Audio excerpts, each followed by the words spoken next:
I know your face so well, I could have done it with my eyes closed.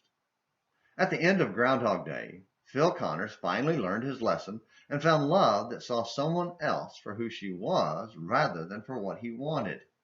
He had pursued his beautiful coworker Rita with a single-minded desire to satisfy his selfish lust. But it was never satisfied because she saw him for the self-seeking cad he was.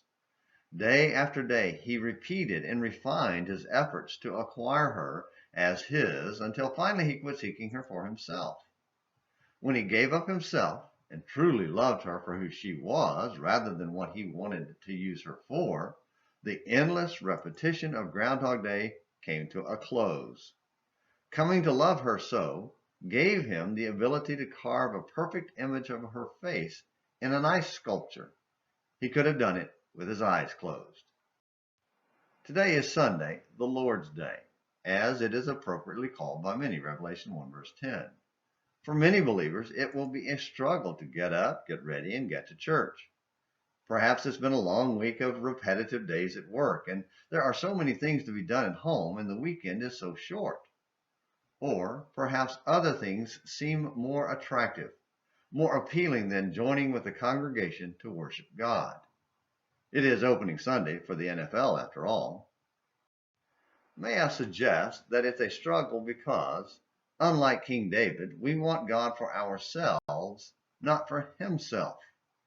We think David was noble and godly and all that, but simply don't get why he said, "One thing I have asked from the Lord, that I will seek, that I may dwell in the house of the Lord all the days of my life, to behold the beauty of the Lord and to meditate in his temple." Psalm 27, verse 4.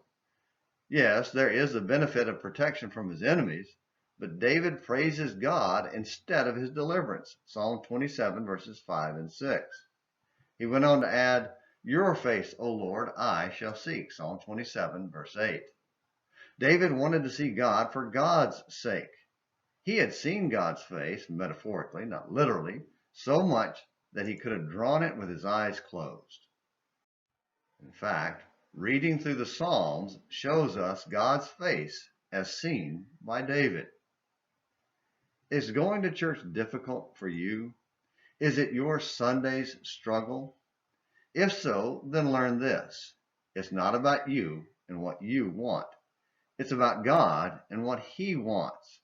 He wants you to seek his face for his sake, not yours. Until we understand that, it will continue to be a struggle. But let me share a secret about seeking his face.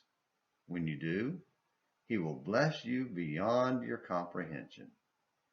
Thank you for watching the Sunday Struggles edition of Morning Minutes in the Bible on An American Missionary.